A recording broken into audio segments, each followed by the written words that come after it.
Hi, welcome back to a brand new video snippet from the President and the Cockroach video novel. Today we're going to read the second part of chapter 7. So, after our little commercial, yes, there will be one, sit back and relax and enjoy. If you're enjoying listening to this video book as much as I'm enjoying reading it and writing it, and that's a lot, believe me, you might want to pick yourself up a copy in ebook or paperback so that you can read it on your own whenever you want to.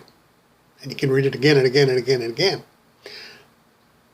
Anyway, there will be a link posted right after this little video snippet so that you can access the Amazon.com page for this book. So, if you're ready, we'll begin. Here we go.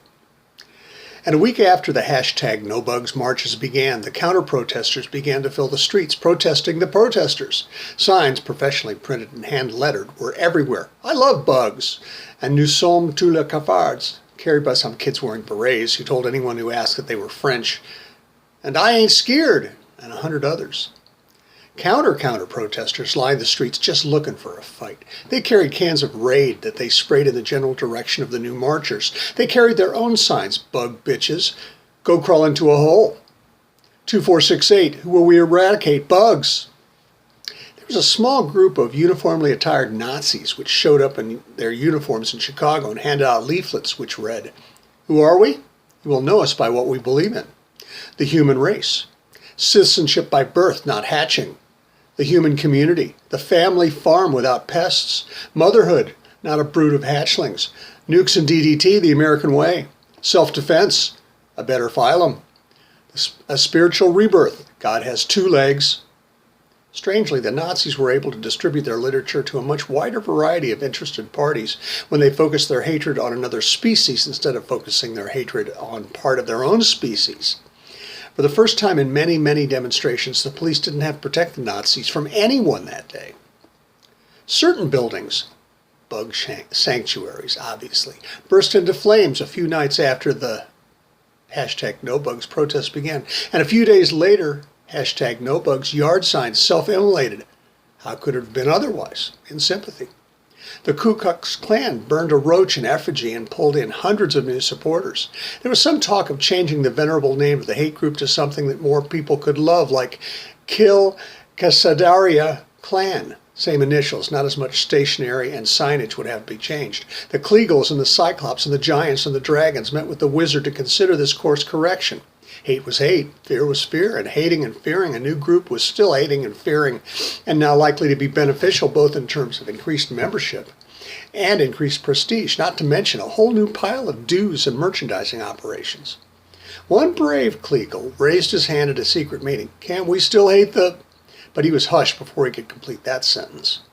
"Well, Carl," responded another finely robed clansman, "I'm sure that just as soon as we get rid of these bugs, we can go back to the—" But the rest of his answer was drowned out in a deafening "Hooray!" Some cities strategically located on the east and west coast, where bugs probably snuck into our shores from ships and boats and barges and flotsam, hid or otherwise protected those who had come out of the pantry. When gentle misdirection would suffice, there was misdirection. When something stronger was required, something stronger was supplied. If official, or not so official, folks came to the door asking, "How many of them bugs you got there?" they were directed to houses down the street. When they knocked on those doors, the doors opened and sympathizers tased the questioners, tied up any loose arms and legs, covered any searching eyes with dark fabric, loaded the now inert forms into car trunks, and thoughtfully drove them out of town, leaving the questioners unconscious by the sides of roads or very close to large dumpsters that had been filled with rotting garbage and a variety of the insects that the questioners had been asking about. Civilian roadblocks began to pop up, seemingly at random, well, almost always at random, at first in rural areas.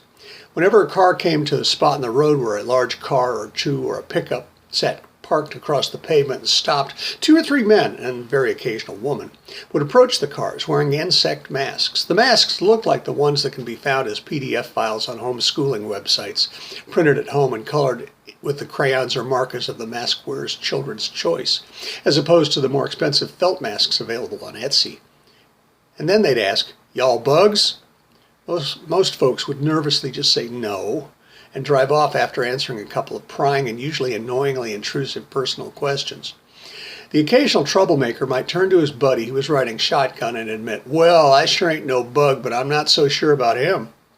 This response would occasion the shotgun rider being pulled out of the car, and when he was almost always he, would yell something like, "Hey, cut it out, I'm no," insert your favorite vulgarism, insect.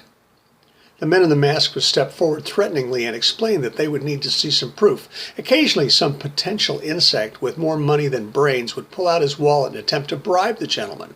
This usually resulted in the wallet being taken, the likely bug being knocked down and examined rather roughly, and then, when his humanity was affirmed, being shoved back into the passenger seat with the suggestion that he not come back this way again. Occasionally, the rider under suspicion would simply strip to his socks. This option had its own drawbacks. Too eager ecstasia would anger the homophobes among the roadblockers and result in a beating severe enough to land the stripper in the ER, while too half-hearted a divestiture would anger the katsariadophobes but produce the same result. It was a thin and precarious line on which to stroll. But finally, local cops began to pop their own roadblocks up, putting an end to the impassioned assistance of zealous amateurs. In the middle of the country, where most energetic vetting of a suspect's place in the taxonomic scheme was taking place, law enforcement officers of all stripes, from state police to county mounties to local John Laws to railroad bulls, even so far as twig pigs and rangers, shared information and scheduled themselves to a man and woman the barricades to save the nation. In cities on the left and right coast, which had been creating refuges for the refugees for many, many years, many of the roadblocks were manned by massive insects who had come out of the pantry before, during, or after they had joined the constabulary. These insects had no need to shun the light, as they had been stereotyped by the Romans, and made themselves conspicuous, especially at state borders. If you were driving into California, say, from Nevada or Idaho, two locales that were not as welcoming to our insect brothers and sisters as the coastal states, you would expect to be stopped for inspection.